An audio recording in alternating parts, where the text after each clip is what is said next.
Hey everybody, and welcome back to Divulgence. Today we're going to do a little crash course in astronomy. And today joining me, I have Noah Campbell from Facing North Astrology. What's going on, Noah? Thanks for joining me, man. We're getting a late summer up in our region here, so we're enjoying the dying days of the sun where I am. That's what's going Nice, on. man. Enjoy it while you can. Enjoy it while you can. Well, thanks so much for your time. Thanks for coming on. I know we wanted to, I was talking to you about maybe doing some astrology episodes, and I just thought, well, for myself, because it's just not a topic that personally I've done all that much research into over my life, I thought, well, maybe if you can give me a crash course in it, we can kind of put it out to the people, and that could be our starting block for, maybe a series of astrology episodes. So I appreciate you coming in. First, though, can you tell the viewers what it is you do, and all the kind of different things you work on? Yeah. Yeah. I mean, the main practice I have is reading people's charts and doing consultations where I like to do 2-hour consultations, which is, I think, a lot of astrologers would think is excessive. But to me, it's once I dig into a chart, there's so much that can be said about it. And I mean, some people come to me with very specific problems and issues they want to deal with. And some people are just curious and they're like, yeah, I kind of see some value in this practice, but I don't know much about it. And we just go for it and dig into um, what their life purpose is, um, indicated by the chart, how to bring deeper meaning into a life, and then surfing the waves of what's coming at them from the sky, the what's implied by the motion of the planets above, and yeah, ultimately, it's a practice of timing and looking at what time it is and what should be done at a specific time. Not like this is what you need to do, but what is going to make your life the most meaningful and the most enjoyable in the long run? You know, by seeing what time of season it is, what season is happening in the sky. So when you say reading someone's chart, what do you mean? What do you mean by a chart? Just for people who are listening and who may think they want to check you out and all that, just give them a starting jump of what all that means. Sure, Just for me, I just don't recognize the term, so I would sure. just assume it might have something maybe to do with maybe zodiac or something to do with the constellations, but I don't know. Sure. Just pull up like natal chart. Just search natal chart and put an image on the screen, just so they can see what it looks like. And there are many different styles of charts, but essentially what it is it's a representation of what's happening in the sky from a specific location on the Earth. Um, Interesting. Yeah, you've got a lot of different. Yeah. Yeah. So Yeah, what do you think? these are more like teaching tools. I kind of just put like a celebrity in any celebrity name, natal chart. Okay. Okay, actually the top left corner right there. Click on the top left corner image there, and we'll show you. Yeah, like double click it and open it up there. Um,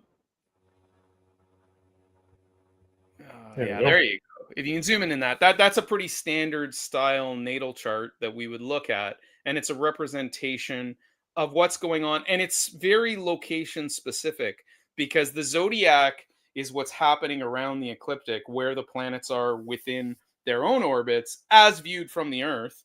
But the positioning of this chart, what's above, what's below of this wheel, is the horizon. You see the line going bisecting it laterally.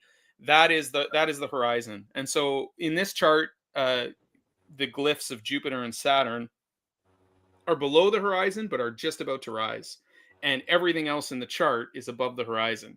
So it would have been able to be seen. Well, I mean, it would have been daytime. This chart, the sun is above the horizon, so I mean, Okay. you're not going to see any of this, but this is a representation of that moment. Interesting.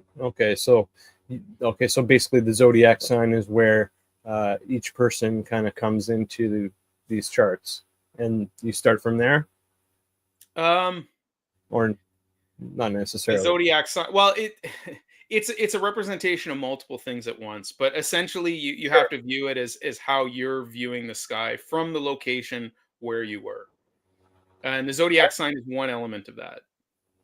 Gotcha. So, like most people who, like pretty much everyone in our culture, understands the concept of a sun sign. And most people know what their sun sign is. They know their sun is in Gemini or Libra or whatever the sign is. Uh, but all those signs are in every chart. All those signs are somewhere doing something in the chart, and you have other planets being colored by that zodiacal sign. Okay. Interesting. Hmm. All right. So, um, where do you think the best place to start would be? Maybe the planets, or what do you think? Where should we start for the astrology crash course? Yeah, I mean, ultimately, astrology, as far as I'm concerned, started with the sun and the moon, and everything determined everything about astrology is determined by the relationship between the sun and the moon, and of course, how they relate with the earth. Um, I mean, it's no coincidence. I mean, you gotta. It stretches the possibilities of credulity that it's just random chance that the moon and the sun happen to be the exact same size from Earth. I mean, no matter what your cosmology is, if you're a flat earther or your geocentric worldview, whatever it is, like the fact that the sun and the moon eclipse each other at irregular intervals, and are the exact same size from our perspective is absolutely it's an intimation of divine design, but also divine knowledge and transmitting of knowledge to the human being, that what happens in the sky has meaning and affects us. That it's I can't I have a hard time with people who can see that and go, "Yep, just happened." Like, so there's a lot of it's really popular these days to say we should have a month, like a 13-month calendar, saying that it aligns with the moon, and there's some validity to that. And there are cultures that have a lunar calendar, right? Right. Because it takes the moon 27 days to orbit the earth. But the calendar we have, although it's been politically meddled with, it's not a perfect system. But the 12-month calendar is based on the idea that we have 12 lunation cycles a year. It's a little bit over 12 lunation cycles, but we only get 12 full new to full back to new moons every year. And you're going to get one new moon and one full moon in every zodiacal sign every year. Some years you get what they would call, like, it's, you see, all these things have been perverted where they'll say a blue moon is when you have two full moons within 1 month. Like, it's Okay. like the concept's correct, but really a true blue moon is two full moons within one zodiacal sign, which can happen because it's a bit more than 12 lunations, but really it's full 12 lunation cycles. So you're gonna have the seeding of the moon, which is the new moon, where it gets seeded with new information. It's the beginning of that cycle, and it's going to culminate up to the full moon, which is a releasing of that seed. Like, you can map it to a plant cycle, right? Where the new moon is planting the seed, or rather, at the moment of the new moon is like the seed germinates, the cotyledon like busts out of the seed shell, and then the full moon is flowering, and then it starts to produce fruit, and then you either eat the fruit or it rots, but either way the seed goes back into the soil, and that's the new moon. And that's the basic concept of all astrology. It's the study of the moment of a seed being planted and what that says about the rest of the life of whatever it is you're studying. It doesn't have to be just a human, it can be anything, right? It can be a business, it can be a dog, it can be a plant. Everything has a natal chart.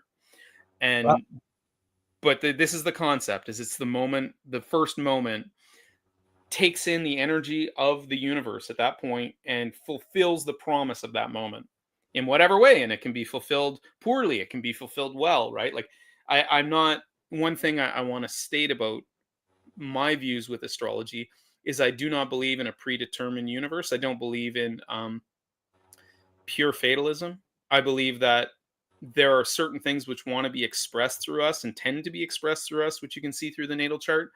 But it's up to us how we do that, how we fulfill the promise of everything that we can see within the sky.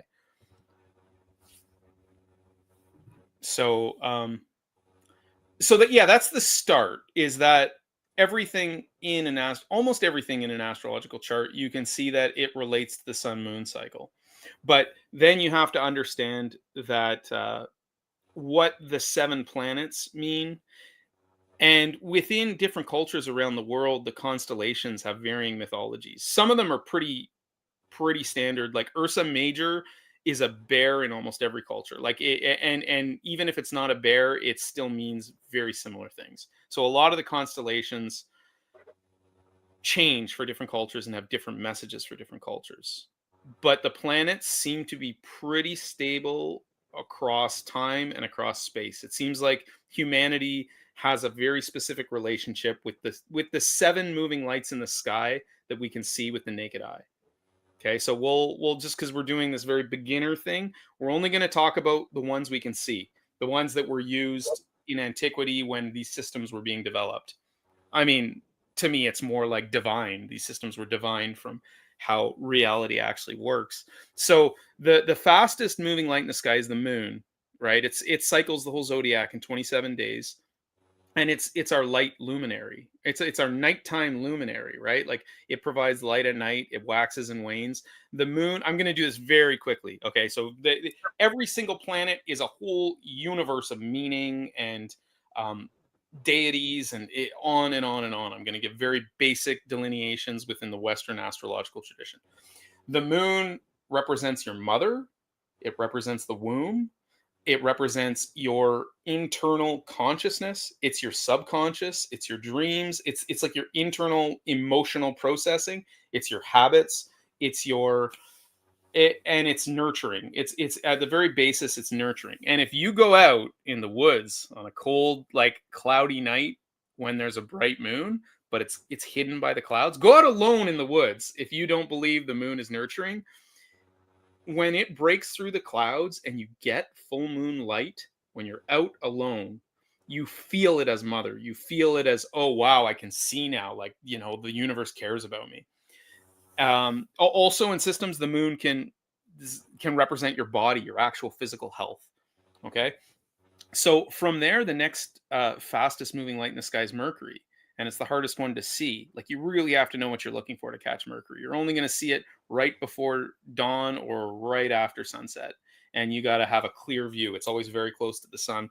Mercury is your like logical mind. It's how you communicate. It's like mercantilism. It's Cartesian logic. It's interaction, and it's very quick. It's quick wit. It's quick thinking. It's figuring out problems, and it's dissecting things down to like they're dissecting things into like the minutia of everything. That's Mercury. Venus is the next light in the sky, and Venus is the brightest light in the sky past the moon. It's the planet that shines the brightest by far, which is why it is given over to beauty and love. I mean, it's such a gorgeous, gorgeous light when you see it at its full brightness. And it has its own phases that are noticeable from Earth because it's so close to us. It's the closest planet to Earth. And I mean, it waxes and wanes in light very noticeably. And when you catch it when it's closest to the Earth, well, when it's close to the Earth, you can't see it. Sorry, it's in the path between the Earth and the sun. But when you get as close as you can, when it's elongated from the sun and everything, it's gorgeous. Like Venus is beauty, Venus is love, Venus is our relationships with other people. It's what we like. Venus is also what we detest. It's what we don't like. Wow. Okay. Venus is aesthetics too. Venus is art. Okay.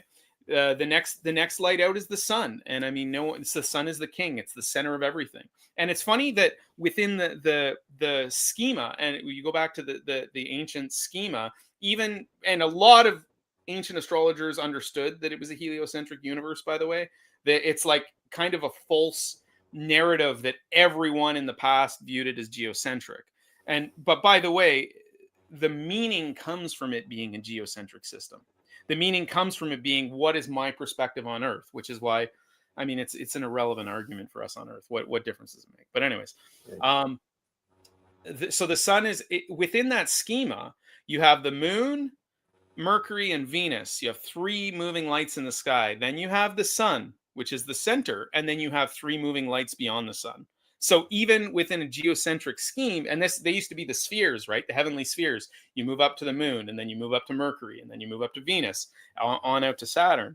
The sun still is the center of that schema, which is really fascinating. And the sun is your creative spirit. It's your heart. It's in some systems it represents the father, but it really represents your own internal dignity, your own what you want to do in the world, what moves you, your purpose. um it's like the animating force in the chart. And you move beyond the sun, and that's Mars. And Mars is, known as the god of war. So Mars is certainly the aggression principle. Sorry, I forgot to say that Venus very specifically is the female sexual principle, and Mars is the male sexual principle, and they Okay. are on either side of the sun, right? And so even the glyph for Venus, we use to this day on women's washrooms. The glyph for Mars is on men's washrooms. I mean, that's passe now, I guess, but yeah, I mean, so yeah, everyone knows the glyph for Mars is men and the glyph for Venus is women. I mean, we grew up with it, anyways. So it is the male sexual principle. It is the phallus, but it's also it's your muscles, and it's your desire to go out in the world and do things. It's your animating, like the sun is like the animating force of spirit, and Mars is the animating force of the body. It's like I'm going to go out and I'm going to do this thing, and that's what it implies in your chart. And then you get up to the social planets, which are become more generational factors, because like Mars is circling the zodiac every 2 years, whereas Jupiter now circles the zodiac every 12 years. And by the way, the asteroid belt, the theories that it was like a planet that exploded or whatever, is a whole other path that's worth exploring, because based on the resonance patterns, there should be a planet there. At any rate, we move all the way out to Jupiter, okay? And Jupiter is what they consider the greater benefic, okay? It's the second brightest planet in the sky. So again, the Venus and Jupiter are considered benefics because they're brighter, because they're more beautiful to look at. And Jupiter is wisdom. It's how we understand things long term. It's like how we gain the meaning of something over time.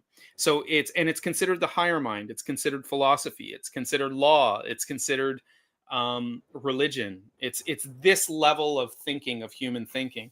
And when you start mapping the planets and their orbits to a human life, Jupiter comes around after 12 years. And this is really where children start to understand their place in the social structure and understand that their actions have consequences. Before then, they're far more instinctual. They start to really become aware of longer term ramifications of what they do. And then beyond that, we get to Saturn, which is the furthest light that we can see with the naked eye. And Saturn was always the bounds of the universe. This is not the bounds of the universe, but the bounds of the earthly realm. And so you have a lot of ritualism going back in ancient cultures, which is about getting past Saturn.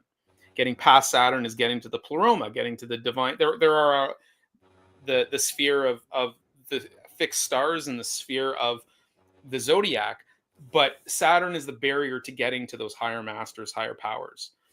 And so Saturn represents the skin and the bones. It's the structure. Saturn is restriction and restraint. Saturn is authority. Saturn is like what binds you, what slows you down, what stops you. But it's also the energy that you have to work with to build anything in life. Without a rigid Saturnine structure, you can't build anything. Your house is going to fall down. And so that's basically a quick rundown on what the planets mean. Any questions for that, or? So not necessarily, just I'm sure you'll get into it, but how do the planets necessarily align with each of the different zodiac signs, or do they? Oh yeah, they do, and we'll get into that. Okay. That's the reason why, because so you asked me, you wanted to do the zodiac specifically, but to do the zodiac properly, you need to have a basic understanding of the planets. Great. So yeah, we'll get into that. All right, sounds good. Yeah, if you want to pull up that sort of chart form. So this is the Thema Mundi. which is this ancient schema for the birth chart of the world. It's actually like an impossible chart. It could never have been, because Mercury cannot get more than 28 degrees past the sun, and Venus cannot get more than 48 degrees past the sun because of our view from the Earth. Which is interesting, but this is how they would teach astrology. So, I just to give you a sense of the zodiac wheel. Now, what the coloring of it is the Pythagorean coloring system, where the signs of the zodiac align with the color wheel in very powerful, prominent ways. And this is important because the way that I was first taught astrology by Robert Armstrong, the Robert Armstrong School of Astrology, RASA, which I would promote anytime for someone who wants to learn astrology, is that everything is aligned to the light cycle. The zodiac really was defined, interpreted, divined, however you want to describe it, within the northern hemisphere, and it aligns perfectly to the seasons. And there is some evidence from some texts, this is a little controversial, that it was actually the zodiac itself was developed further north than we think. And that's a conversation for another day, but it's interesting. It's interesting. So, because it absolutely aligns with winter. Like, you need winter. You need things to freeze to really understand the zodiac. And most modern astrological systems start the zodiac at Aries with the spring equinox. And so, first off, I'll just explain, and this is something that a lot of skeptics and debunkers really like to go into, that the constellations no longer align with the zodiacal signs, which is true. Because the Earth has a slight wobble to it. It's a 24,000 year cycle, something like that, around there, 24,400 years, something like that. It's the precession of the equinox, and basically the stars are slowly moving around the zodiac, retrograding around it. So most of the zodiacal sign of Aries right now is dominated by Pisces, by the constellation of Pisces. Now, we are fixed in our minds in modern astrology with these constellations because that's when all these texts were written. So the names for the zodiacal signs were given by the constellations, and the constellations were always used as the place markers. That's how an astrologer could tell where something was, where this planet was, by the background of the stars, right? So there is astrology, which is called sidereal astrology, which the Vedic astrologers use, which processes the zodiac around with the constellations, and it's valuable. It's a valuable system, of course. It works. There's more than one astrology, by the way. This is a divine communication between the individual and the sky, and the sky will speak to you. When you do the work, the sky will speak to you. So it's not this works, that doesn't work. It's like you have a system and you work with the system and the sky. Because this is an amazing thing, is you will have astrologers from different streams all looking at the same chart, and they come to the same conclusion from completely different systems. Oh, wow. Okay. Yeah. That's amazing. So sorry, what was the name that refers to the method that you follow? I use the tropical zodiac primarily.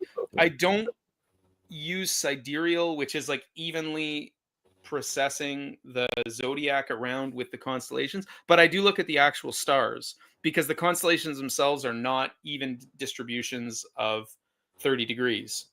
So what the tropical zodiac is it's based on the seasons. It's based on the felt experience of us on Earth of the seasons. So it's divided up by the equinoxes, which is where the light balance is even everywhere on Earth. You're going to get the exact same amount of sun and darkness for one day. And the solstices, which is where the light balance shifts. So in the summer solstice, everything is building up to a crescendo. The sun's as high in the sky as it'll get, in the northern hemisphere, mind you. And then it hits the summer solstice and it starts to wane every day. And so an interesting ramification of that is you can see that heat follows light. And that's a fascinating thing for you to really think with, because the summer solstice is not the hottest day of the year, and the winter solstice is not the coldest day of the year. Heat is trailing behind the light. The light is accumulating heat. Okay. So as we talk about the zodiac, when you look at it from this light balance system, you start the zodiac where you would start a lunation cycle, which is at the darkest point. At the darkest point, everything must shift. Everything must gain light day by day. So this is the winter solstice. So in this chart, if you look to the indigo sign on the right hand side, that's Capricorn. And actually, it's a little hard to see. Maybe zoom in on that right hand quadrant. All right, so it's on its side because it's going around. Right. But that's the glyph of Capricorn, which is the most complicated glyph. You'll see it written many different ways. It's it sort of represents the sign of Capricorn is the horned goat with the fishtail. I'm going to try not to go into the Greek mythological aspects of it because it's a little more complicated. I want to just give the basic schema. So Capricorn is the darkest sign in many ways, and yet it's the sign where the light returns.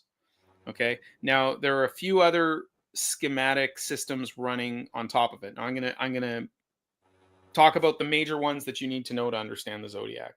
So first off, every season is split up into 3 signs. Okay. And each sign is given what we call a mode. Okay. And the first sign of every season, and every season starts with either an equinox or a solstice, right? Okay. So the first sign is what we call cardinal. And cardinal is a driving, energetic sign. It wants to change, it wants to move things forward. It wants to start things, it wants to initiate things. Okay. So when the light balance changes, either it increases or it shifts from there being less light to more light, there is a shift, there's an energetic shift which wants to change things with it. And so the beginning of every season, you can feel that moment. If you get silent and meditate through an equinox or a solstice, you're going to feel it shift. You're going to feel the energy of the sun shift. So at this point, and this is why we celebrate Christmas around the winter solstice, right? Is it's the rebirth of the sun, which is the king. Okay. So this is the sun being reborn in Capricorn. Now, Capricorn, so we have the modes. So with cardinal, it's the beginning driving force. We also have an elemental system, the 4 elements, which I think most people are pretty familiar with what they mean, probably. But yeah, I mean, they cycle through. So you have this resonance pattern of 4/3, right? So you have 12 signs, you have four elements and 3 cardinal or 3 modes, and so you have one mode for each element as you move around the zodiac. Okay. So Capricorn is Earth, and Earth is stable. Earth is practical. Earth is the incarnation, the physical incarnation of things, the most solid sign. And within Earth, I mean, you can get into the 4 humors and like Renaissance style alchemy and astrology and such, where it's cold and dry. The Earth is cold and dry for people interested in that. So Capricorn is practical and fixed, but it's also driving because it's cardinal. Capricorn energy is it's boss energy. It's someone who wants. It's not always about status as much. It's not always prideful. It can be Capricorn can be prideful, but it's more like I'm the best at making this happen, so I'm going to do it. You know, it's just like driving energy. And it's also a very so the other thing is it's ruled by Saturn. Okay, the furthest out. So there's a fear. There's a Saturnian fear within Capricorn of not having enough, of not having prepared enough, which is why Capricorn is going to drive for the top job and just hoard money, you know. But it comes from somewhat of a fear space, you know, somewhat of a will I have enough. And also now when you look to the light cycle, this is the other important thing I have to explain. It aligns with the I Ching, okay? It aligns with yin and yang, okay? And yang is the masculine driving energy, okay? It's creative, it's independent, it's also selfish. The yin energy is feminine, it's reactive, but it's concerned with the group and with others and with the family, right? Like yin is more responsive and more laid back. Now Capricorn is a yin sign, it's a feminine sign, Okay, all the earth signs and all the water signs are yin, they're feminine. So it's cardinal in driving, and yet it's also at coming out of the maximum yin energy, the darkest time of the year. Okay, because yin is the dark and yang is the light. Okay, but there's a momentum there towards the yang. There's a momentum there towards independence. But Capricorn first has to take care of their family. They have to take care of everything else. They have to do the Saturnine thing as they try to gain some independence slowly. Okay. So that's sort of a basic delineation of Capricorn. Any questions about that? No, this is great, man. This is great stuff. I'm enjoying this. So Okay. please keep going. Okay.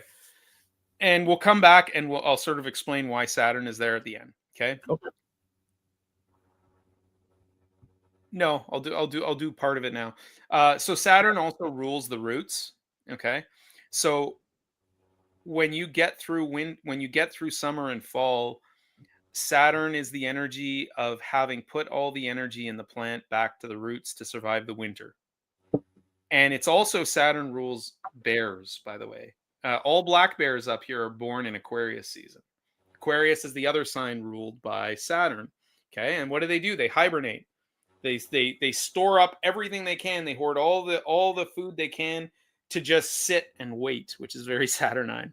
Okay, so this is why Saturn, the coldest planet, the furthest out, rules the winter. They rule two signs in a row. That's the only planet that rules two signs in a row.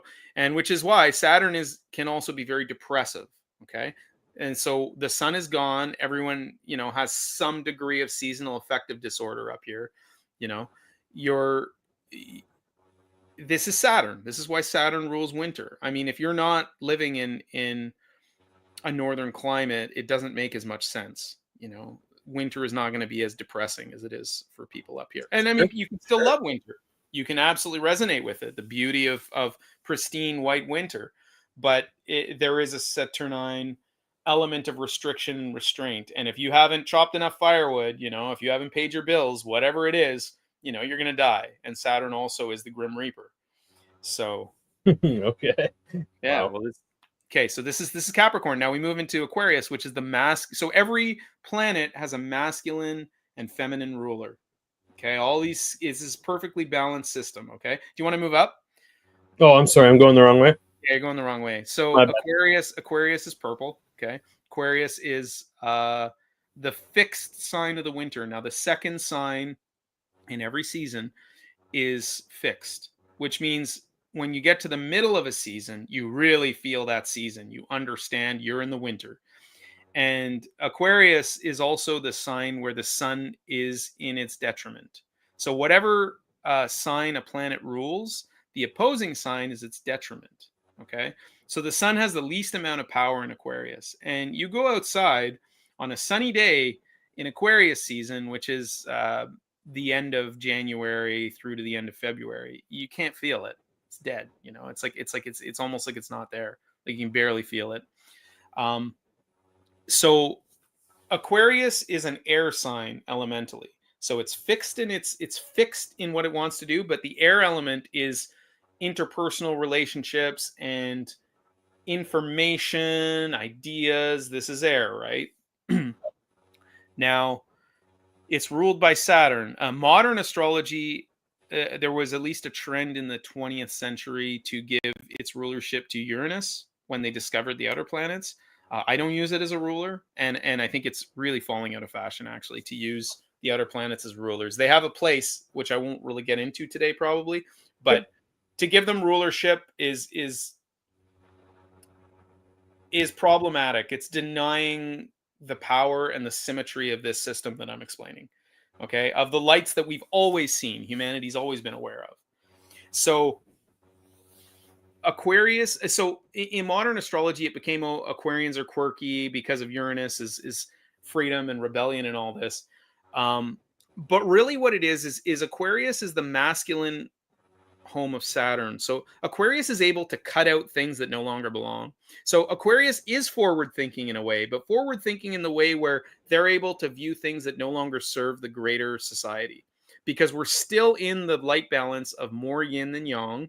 Okay. Although there's a bit more light in Aquarius than Capricorn. So there's a momentum towards freedom, but Aquarians really they want to understand the higher things. It's a sign of deep research and deep knowledge. Deep knowledge. Okay. They want to understand, and then they can see things that no longer serve the greater society. They're concerned with the group. Okay. And this makes sense if you think about winter. It's like you want a family, you want their warmth all there with you, both emotional and actual physical warmth, right? In human history, this is where people die in the winter. People tend to die in the winter when you don't get enough sun. And so Aquarius is the sign of gathering together and figuring out ways to protect everyone. Okay.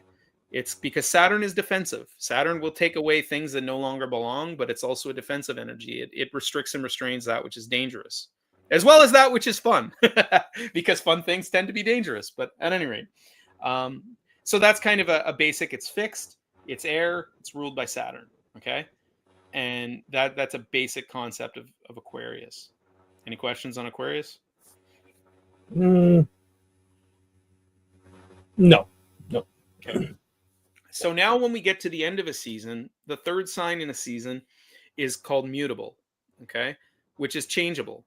The mutable signs they go with the flow, okay? The cardinal sign brings something into reality. The fixed sign makes it steady and stable, okay? And defends what that initial idea was. And the mutable sign sees where the flaws are and starts to move with it and starts to move with the flow, okay? Now, where I live, once you get out of Saturn season, you start to feel the sun again, okay? And there's an optimism. An optimism comes in the third phase of winter, which is Pisces, because Pisces is ruled by Jupiter, the greater benefic, okay? And it's a water sign. Pisces is, in many ways, I consider it to be the most mutable sign. It's very... Pisces can feel the energy of everything on such a deep level, and because Jupiter has a lot of compassion. And now, by the way, within the modern system, it's given over to Neptune, and there's a lot of valid connections between Neptune and Pisces. And also, what's interesting, by the way, is if you zoom out just for a second,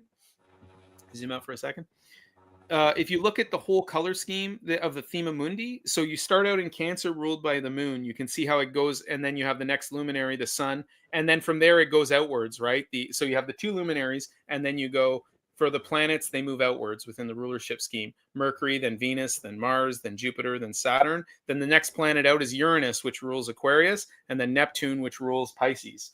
Fascinating. So they kind of like did something interesting when they were kind of like conceiving this dignity schema, and especially Neptune resonates with Pisces, but Pluto they did something different with, so we'll get to that. But anyways, if you want to zoom back in on Pisces so people can see the glyph, it's the burgundy or the wine color, which is really interesting because Pisces is given to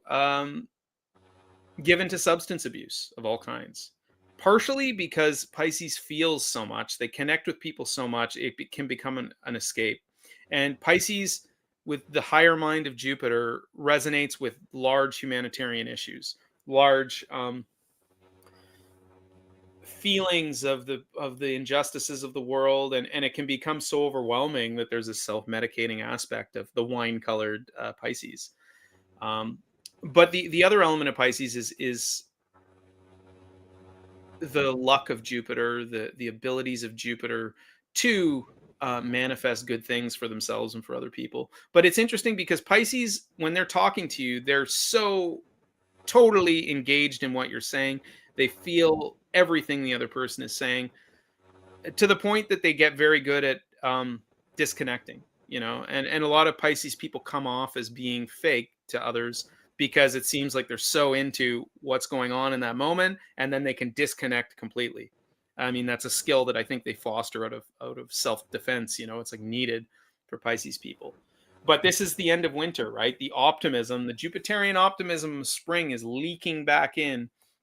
And generally you can feel it. You go outside on a sunny day, between the end of February to the end of March, and you can start to feel the sun again. It's you made it through the winter, and that's kind of Pisces in a nutshell. All right, anything to say about Pisces? No, that's this is interesting. I'm enjoying that. That's interesting how with the changing how you mentioned it's leaking in, the spring's leaking in, I think you said, or something like that. So yeah, I resonate with that. When the winter's ending and the season's changing, you definitely feel energy there. So that's very interesting to hear you say. Yeah, and like every mutable sign, the next season is bleeding into the season it was before. It goes back. Like we're in Virgo, we're in another mutable sign. Virgo is the polar opposite to Pisces. Okay, and these polar opposites in the zodiac create one theme. Okay, which is a bit of a deeper dive into astrology to understand those oppositions. But right now, I mean, it was deep fall last week where I am, and this week it's summer again. That's the mutable seasons. It goes like that. Same here. Same here. I've experienced the exact same thing. It was a very nice day today, but lately, yeah, it's like a snap, snap into fall. Yeah. Yep, for sure. Yeah, and I mean, you being on the Great Lakes, I think those changes probably happen even quicker. The Yeah. wind coming off the lake. Yeah. So next we're going to exit winter and we're going to enter the spring, and this is where most modern systems start the zodiac for good reason, of course. It's not arbitrary. You can start the zodiac at any of the cardinal points, and it makes sense. You can tell a story with it. So at Right. this point, there's more sun than dark. There's more day than night once you get to the equinox. This is really so the sun is reborn in Capricorn, but now the sun has gained prominence. It's like there are different systems for the ages of people with the zodiac. I don't fully ascribe to any of them because Aries seems more like a young man, like at the peak of his prime, because it's a masculine sign and it's ruled by Mars. Okay, because Okay. we're moving backwards down to the luminaries, and then we go back up on the bottom half of the zodiac. Well, at least the way it's portrayed in the Thema Mundi, right? Like the zodiac can be seen from different angles. So Aries is a fire sign. Oh, I forget. Did I talk about Pisces being a water sign? I don't think so. No. Water, the element being more relational, more emotional, more judgmental in certain ways. Water is, it's feminine sign, and it's really the emotional qualities of life. Okay. Um, so we move on to Aries, which is fire, and I think fire is sort of pretty self-explanatory. It's really the animating force. It's the spark. It's the divine spark of existence that creates existence, right? It's viewed as like the primary element in certain ways, like sort of like what brings life to the earth. So in a lot of ways, Aries is like the most cardinal sign. It's fire, it's cardinal, and it's ruled by Mars, which has all that action and energy to it. And also the sun, there's the exaltation system. The sun exalts in Aries as well. I mean, I'm not going to talk about the exaltation too much. I think that's another layer. But yeah, so Aries is really fiery, just going for it energy. Um, at its negative, it's the violent, boorish, anger-filled man, who's just constantly, just angry at everything. But that's not really the core of what Aries is. Aries is really the valiant knight. It's Aries because it's cardinal, and because it's fire, and because it's Mars ruled, is the element that, like, if there's danger, if someone's in danger, like Aries will act. They will not think. They will act. Aries is the energy that if you see videos of someone getting injured on a subway or something. Aries is the person who's going to jump up and stop it with no consideration to their own safety. Right? Aries is really really important energy. As all the signs are, and so Aries, at its best, is very childlike. It's very youthful energy. It's just instinct. It's living on instinct. It's about excitement. It's about energy. It can be very creative, and it's fearless. Aries is fearless. Okay. um and it's spring. You feel that life returns in the north.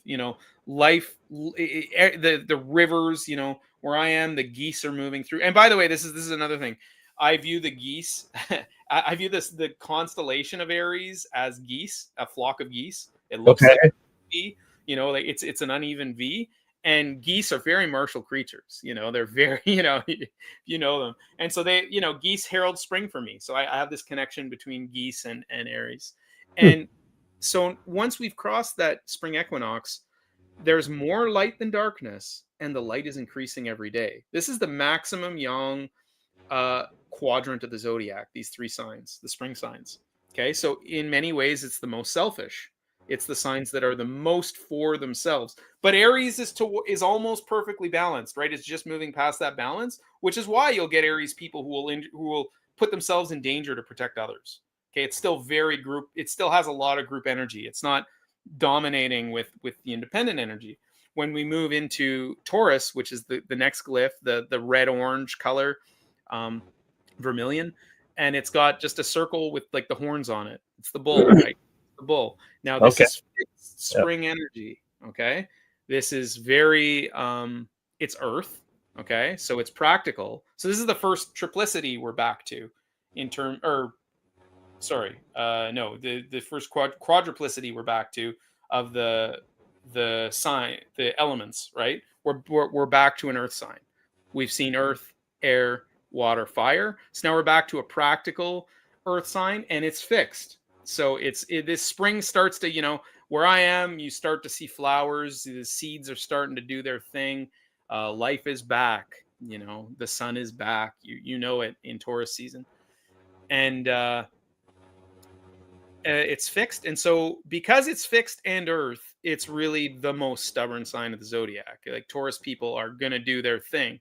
Now, the interesting part is it's a feminine sign and it's ruled by Venus. Okay. And Venus is your aesthetics and what you like.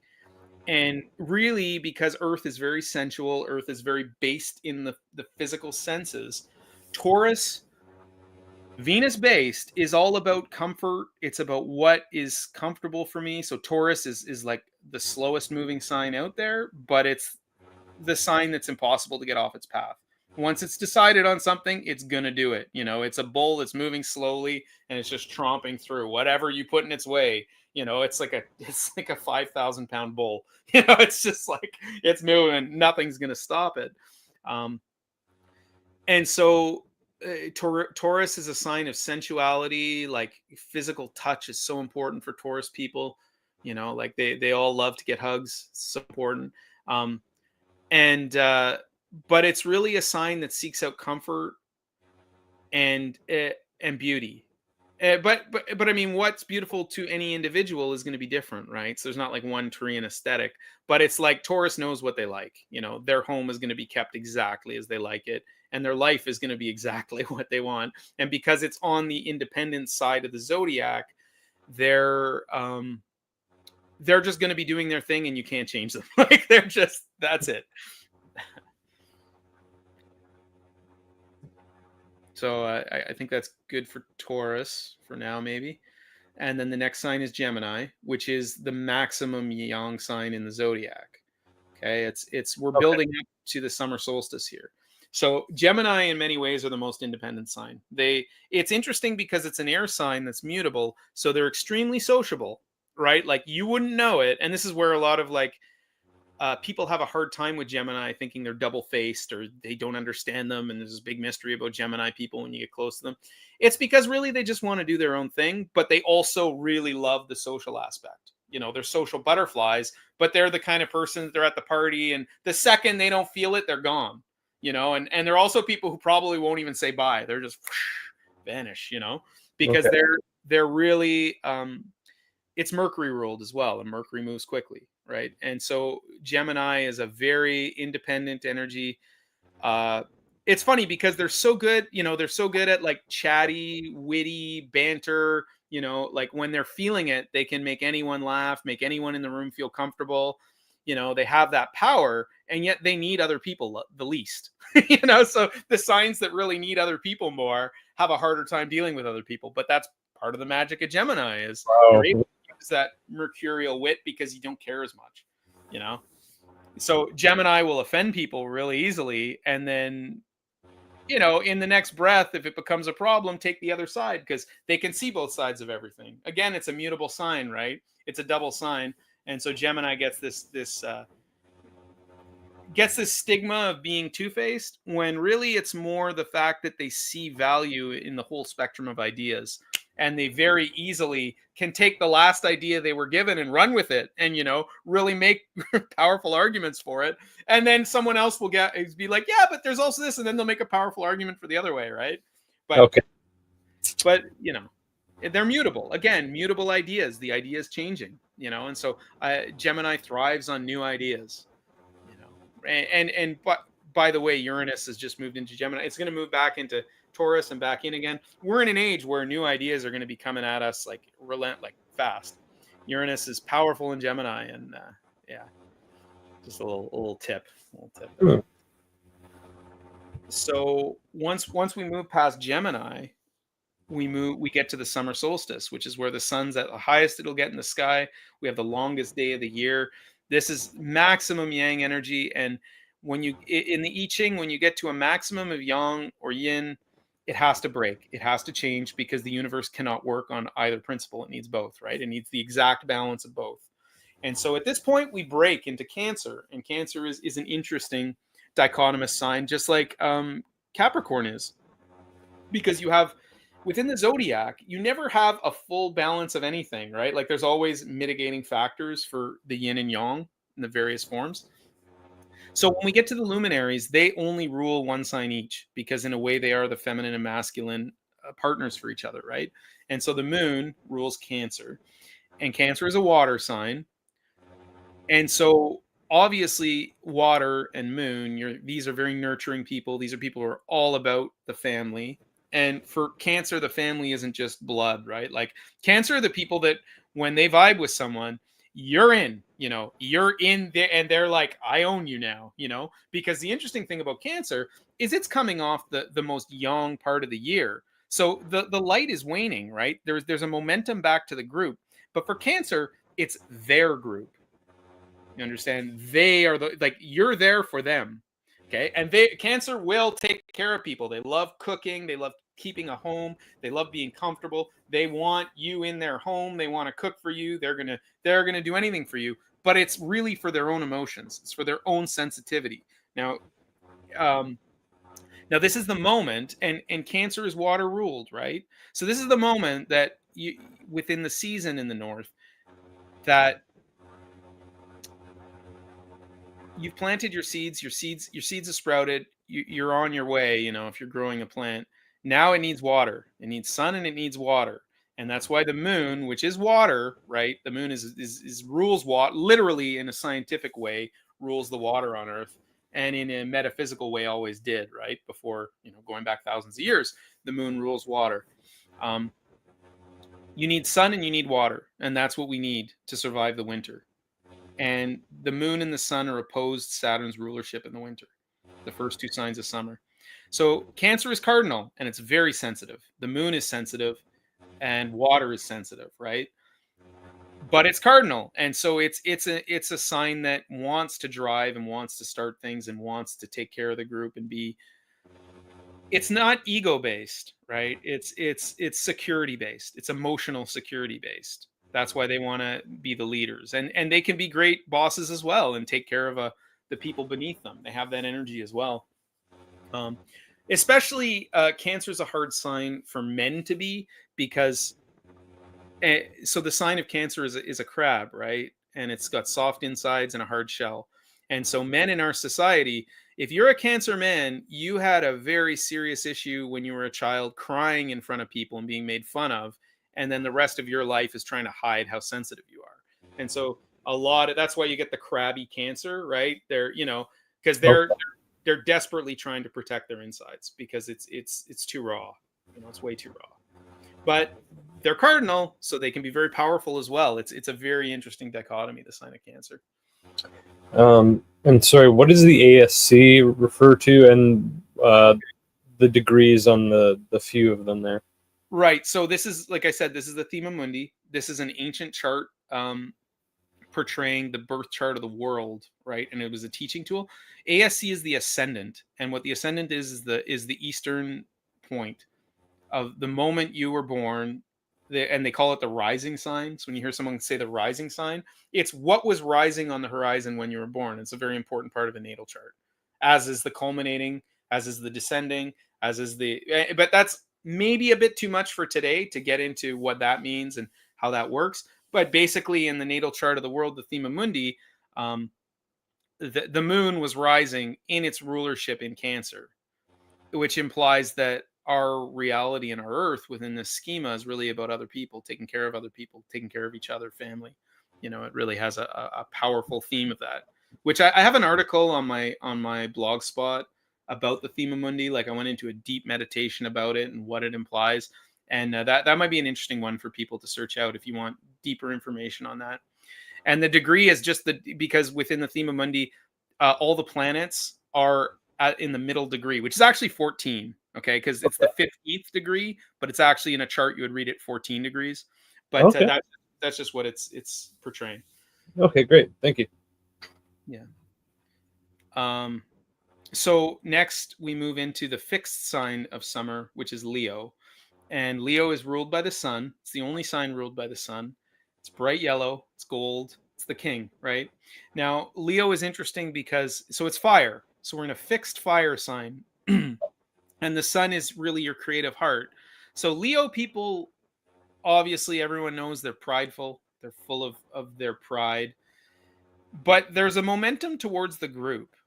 Leo is really the righteous king in many ways. Leo at its best is the best. It's like they're the best at doing what they're doing, and they should be in control.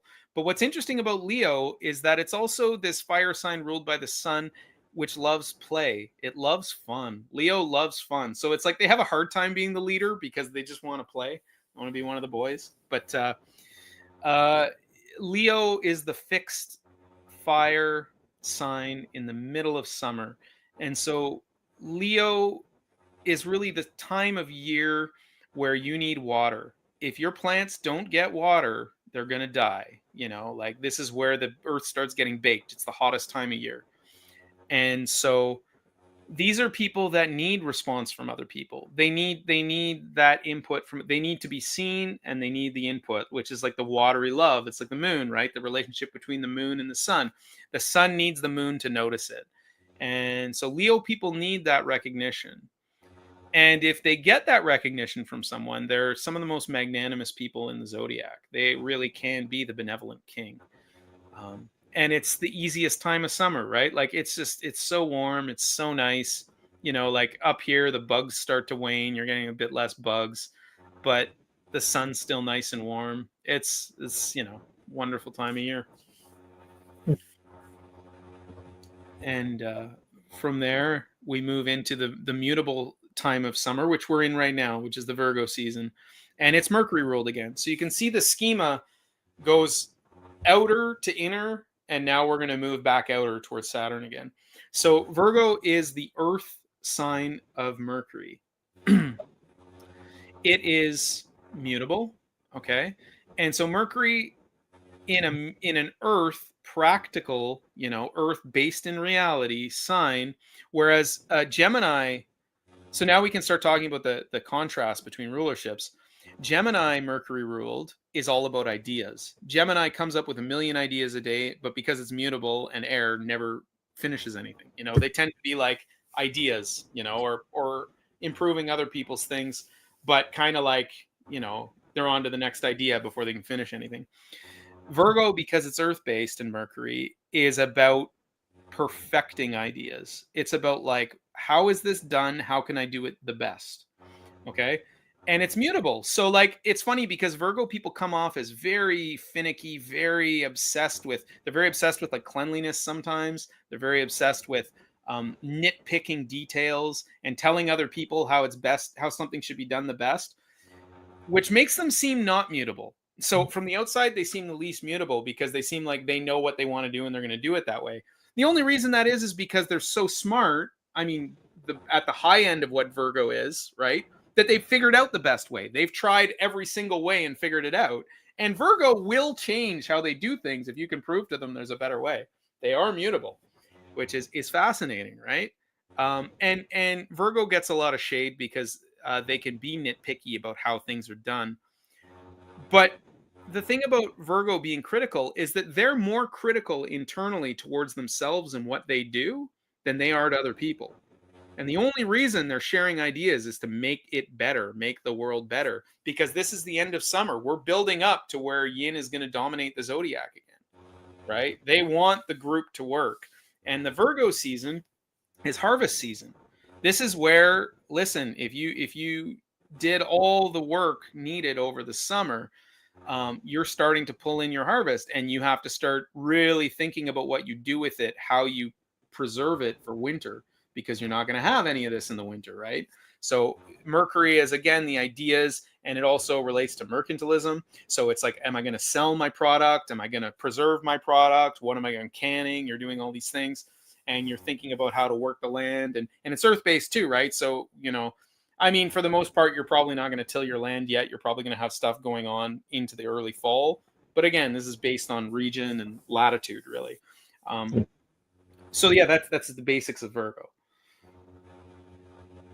All right. So now we get to the fall equinox, and we have that moment of balance, right? And what's interesting is, whereas when we're moving in Aries into the spring equinox, it's like the balance gets tipped way over the edge into like yang energy. Whereas when it comes to the fall equinox, the very meaning of the sign Libra, it's the scales in the sky, it's the balance, right? Libra really takes on that equinox energy. And because now we have the light waning every day, and we have more night than day, this is a sign that's very much about other people. It's about the group, it's responsibility to the group. And it's Venus ruled, but it's cardinal. Okay. And it's an air sign. So Libra is about ideas and interrelations with other people, sharing ideas, communication. But the Venus rulership makes it far more sensual and aesthetic. And the Venus here is really about, how do I find harmony and balance with other people? This is the deepest meaning of Libra. Now, part of that in terms of the season is, now you've harvested your vegetables and you're doing something with it, and it becomes, okay, now who gets what? How do I divvy up this food? Who needs this? Who's doing what job for the harvest? It becomes more relational. And an interesting thing about Libra is they're often known as being indecisive, for one, because they're weighing all options. They're really trying to figure out what's the best solution for everybody. But they're also known to really avoid conflict. But that's not quite true. It's like, Libra is happy to jump into conflict if they feel like the other side of an issue is not being seen. Libra can have a very like justice warrior style to it, in order to create the balance they need. So like there can be, and it's dependent on the rest of the chart, but the sign of Libra needs balance, and because it's cardinal, it is willing to jump in and try and tip the scales to balance them. So Libra, but it's ultimately because they want peace for everybody. They want peace and harmony. They want beauty. They want beauty within the social scene. And also, what's notable here is, many people believe fall to be the most beautiful time of year. And it's funny because the light's waning and everything's starting to die, but there's this beauty in death. The trees start turning colors. The sky doesn't look more blue than against, the colors of fall leaves. The sky becomes more blue. You feel the beauty. Yeah. Yeah. And so Libra is a time of, it's also a time of pause. It's a time of like, wow, we had, it's a time of Thanksgiving. It's a time of, we had this bountiful harvest. We had the sun, we had beauty, and we still have each other. But not everyone will make it through the winter, because that's the human experience, right? In the North, winter is the most dangerous time. It's a moment to feel that love and that harmony, and hopefully create the harmony that's going to help you survive the winter, because in the winter you're bound together in a much more difficult way, right? Like you're crammed in a house with people. You have less freedom outside. Sure. When we move from cardinal fall, we move into the fixed fall, which is Scorpio, which is another greatly maligned sign. But at this point, Scorpio, which is the, it's the M. It's upside down here. I didn't think about that. I should have sent you one that was for a beginner thing, has the glyphs the right way, so they're harder to see. But it's the M with the tail pointing out. Okay. Okay. It's a feminine sign, but it's ruled by Mars, which is interesting because Mars being, in many ways the most masculine sign. And Right. it's water based. Okay, but it's fixed. So what happens in the middle of fall, at least where I live, is the water starts to freeze. The puddles are frozen. The lake's not frozen yet, but and any pools and ponds start to freeze, right? I start to get snow. So what is water? Water fixed water is ice, right? Once it becomes stable. This is where, and so because of all these things, because of the time of year it is, Scorpio becomes correlated directly to death. Okay, the death of the trees, the death of summer, the death of the sun, all these things. And it's Mars ruled. And so Scorpio gets a difficult rap because it's water, and water is so sensitive and it's fixed and Mars ruled. There can be a tendency that when someone is slighted, but no, Scorpio is not easily slighted. Pisces can get offended at almost anything and then they get over it. The issue, it's Cancer as well, is similar to that. The issue with Scorpio is that, like, they're tough. Like, Scorpio is the toughest water sign, and it's like the shell of Cancer protecting the insides. The Scorpion is like, it's like not only the crustacean shell also has ice on it. It's like it has frozen ice armor or something. So they're not easy to slight, and because they feel so deeply with fixed water. When you're in with a Scorpio, you're in on this deep soul level. Like, they want to understand, what's in your guts. Like they're like, they dig. They're investigators. They're detectives. Okay. But if you're in with a Scorpio, then it's like a tight bond. Like, it's intense, right? Like, they will kill for you. Like that. It's intense energy. But that's middle fall energy. It's like, okay, well, did we harvest enough? Are we gonna have to kill our pig? Are we gonna need that meat? It's that energy. So it's not slight. It's not like offending a Scorpio. It's like, if you backstab a Scorpio, if you do something that really is considered, what's the word? I'm looking for the harshest word. Like, if you're treasonous towards a Scorpio, it's like you're cut off, you're dead to them, but they're going to remember that forever. And they can be, in the more negative sense, prone to, because of the Mars rulership, prone to retribution, right? And like, and they can be very clever about doing something that you couldn't really prove, but they're going to make sure it was them, like, because they feel so deeply. And so when they're hurt, it stays, it goes to their root. And so that's, but Scorpio is also this energy that, because their emotions are so deeply hidden, that they can be very light and fun on the surface. They seem very mercurial on the surface often. It's like this mask they put on, and they're very fun, but and interesting because they go so deep with everything, right? But if a Scorpio person has chosen you, if you're one of their people, like, man, like, you can't have a more loyal friend. You can't. So that's Scorpio in a nutshell. And then we move to another really dichotomous sign, which is a fascinating part of this balance between yin and yang within this whole thing. What is really the darkest time of the year, the end of November to the end of December, is Sagittarius.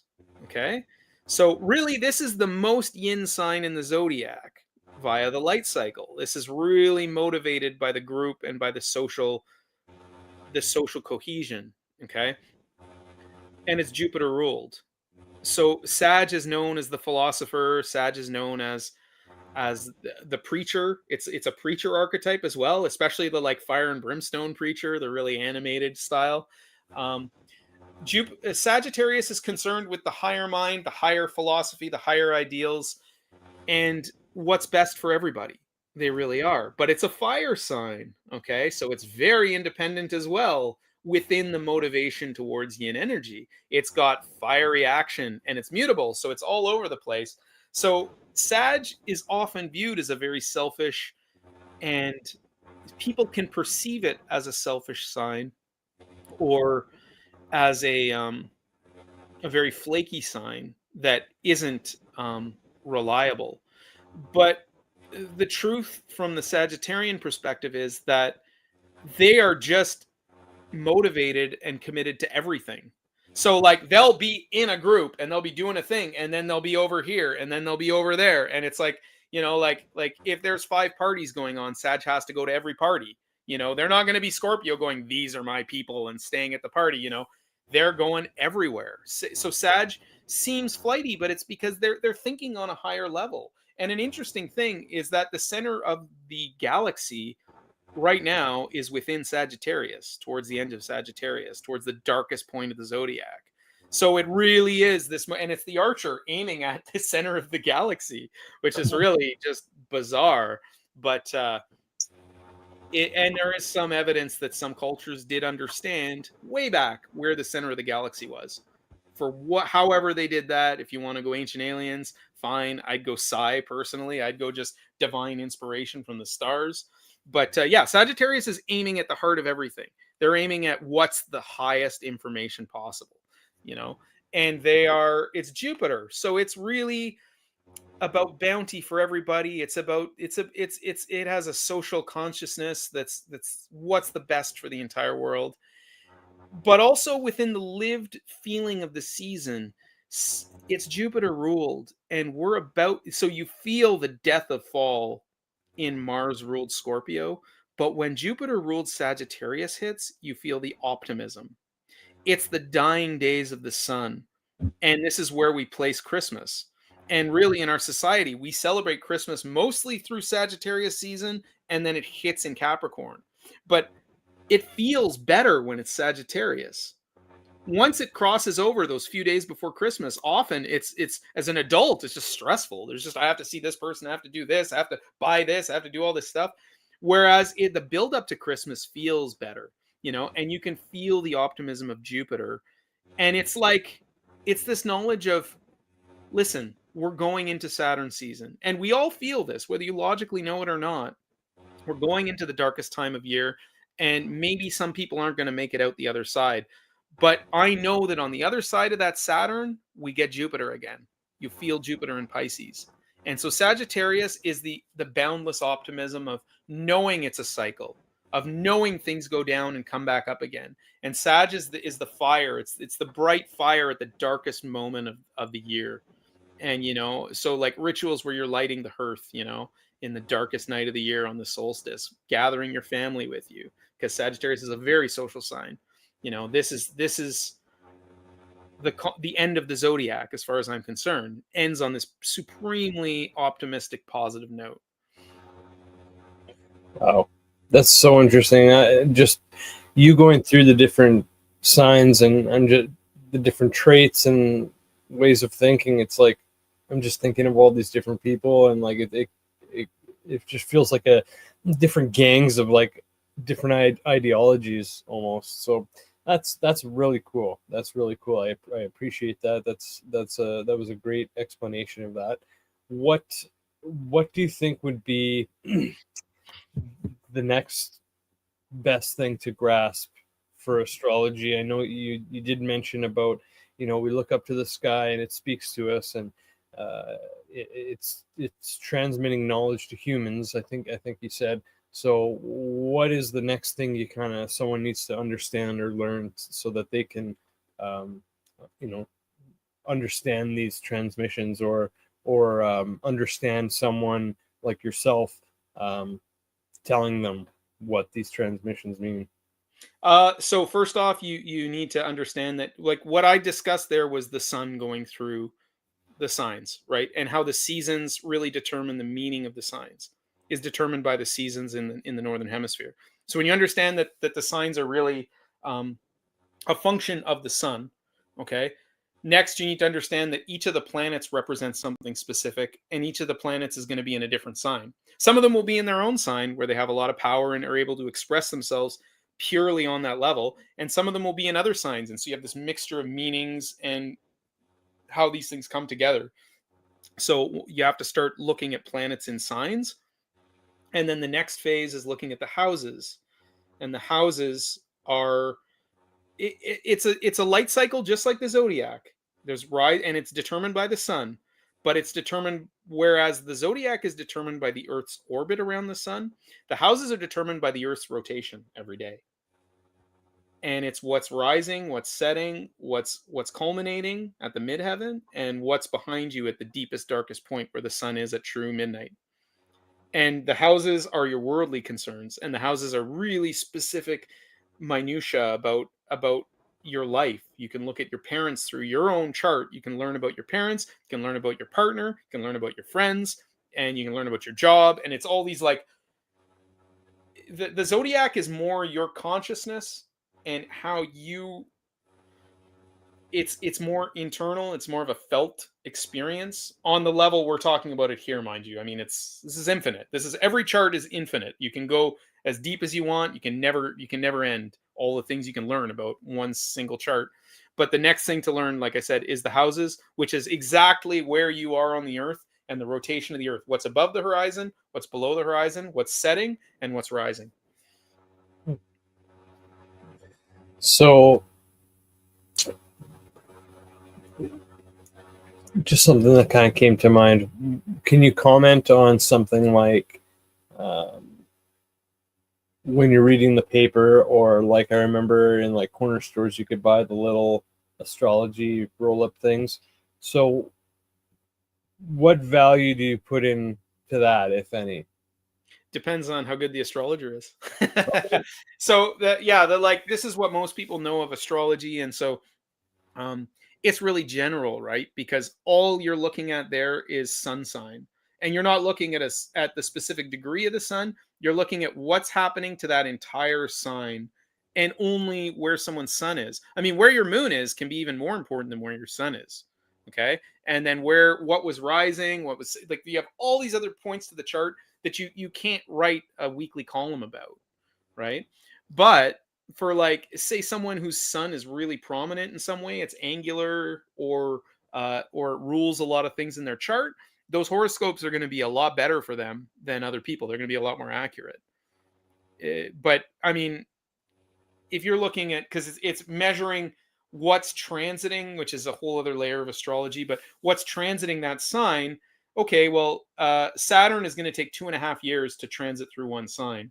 Okay, and it's going to have a powerful expression on that sign, but it's going to be really potent for a month, where it's actually in the degrees of the specific point. In this point, we're talking about the sun. So when you're reading like a weekly column, they can't predict for that, right? They can't predict for whether your sun's at the beginning of a sign or the end of the sign. So that's why it's fuzzy. It's a very fuzzy thing, but can have value for sure.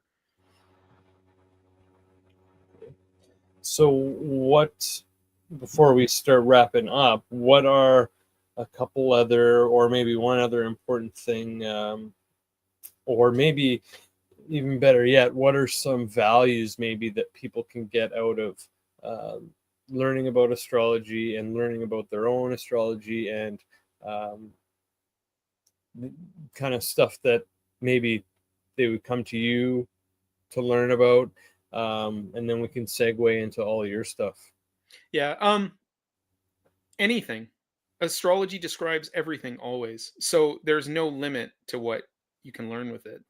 But then again, it's based on your own knowledge of your life, and then the knowledge of you or the astrologer, right? Like, it just, because someone studied astrology doesn't mean they're good at it. So there's a whole other range there, right? Of, because it's complicated. There's a lot to look at. There's a lot of different systems, and then there's intuition and the ability to read what someone needs, right? Beyond just what's in the chart, like where they're living their life, how they're living that chart. But I mean, the main uses is first off, just your natal chart, and you can just go online. You can Astro-Seek is the site I would go to.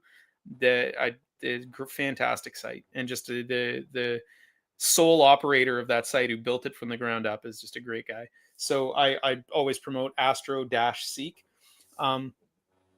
you plug in your information. You need your birth date, your time, and the place you were born, and you can start looking at it. And I think you can get like basic cookie cutter delineations on there, which is one layer, but it's a place to start, right? Like you can start to Sure. see, or any Got site to you can start kind of, somewhere, especially with something like this, right? Like there's a lot going yeah. on. So, Yeah, uh, and you'll get complicated. It gets confusing because you'll see one planet in your chart will have one delineation, and you'll see an opposite delineation somewhere else because it's just cookie cutter, right? And so it's the job of the astrologer to co- cohere all these things together and understand what it's actually saying, and which domains of life these different contradictory messages play out. And to say, oh well, astrology doesn't work because you get contradictory messages, it's like, do you not have contradictory thoughts in your mind? Like, have you not met oh, humans?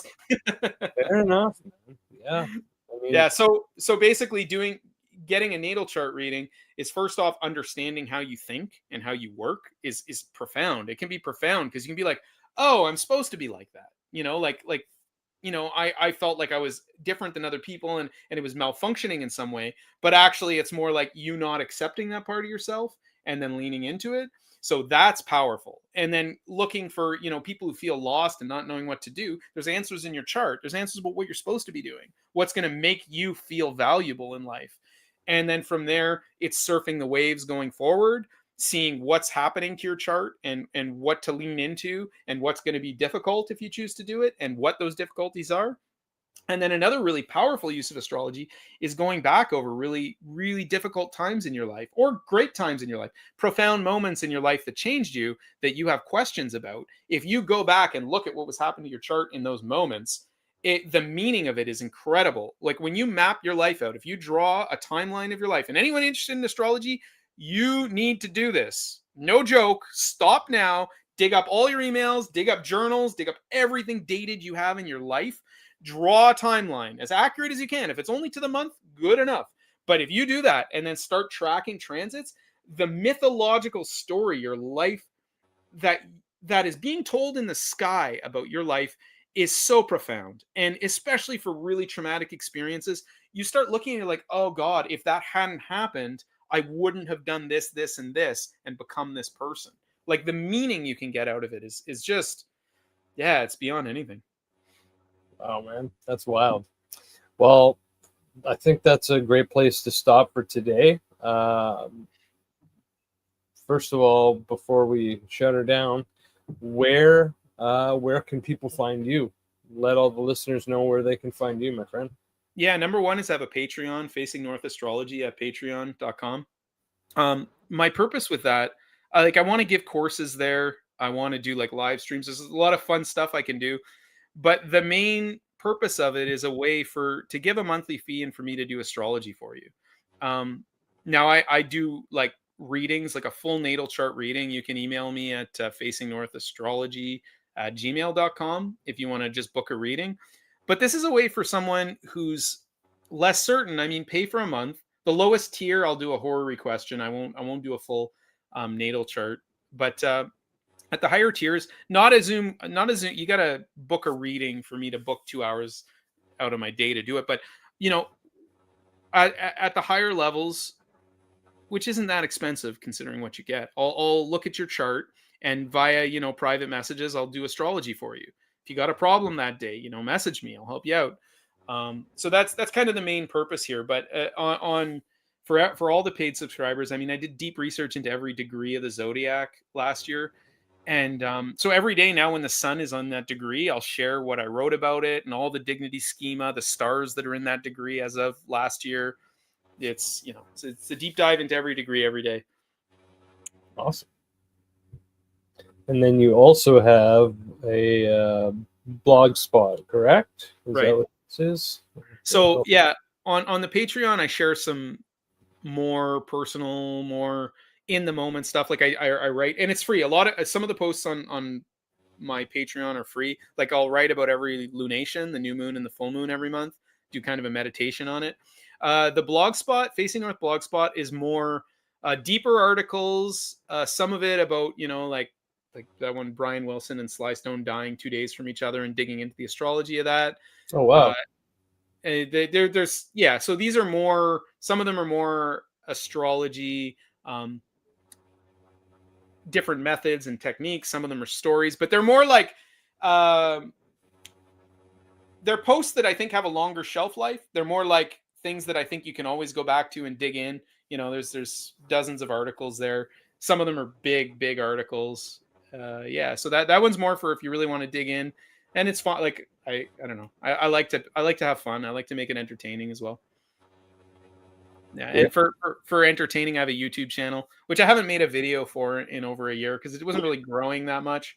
But I some of those are big projects I did, which teaching astrology, like I use WWF wrestlers of the 80s to explain the zodiac, which will be like, Nice. Similar to what we did today, similar information, but a funner way to do it. I explain the houses through the films of Paul Thomas Anderson. And I mean, I think I think people don't like those videos because I use my own music and I make very chaotic. I mean, it makes sense to me, but whatever. Yeah. No, that's cool, man. Well, there's a lot of ways for people to check you out. So, yep. Make sure to check them out. Thank you again so much for your time. This was a great talk. I really hope that you come back. Is there anything else you want to share with the folks before we go? Oh yeah. Also, there's a Facebook page for Facing North, which is pretty active. Okay. It's a good group of people. If you still use archaic forms of social media, then you can check that out too. There's a lot of material on there if you want to dig back. Awesome. Great. Okay. And thank you for all the viewers and listeners. If you're interested in this episode and you want to hear more, leave some comments about maybe some topics that you'd want Noah and us to cover. And we'll see you guys next time. So take care. Thanks a lot, Jordan.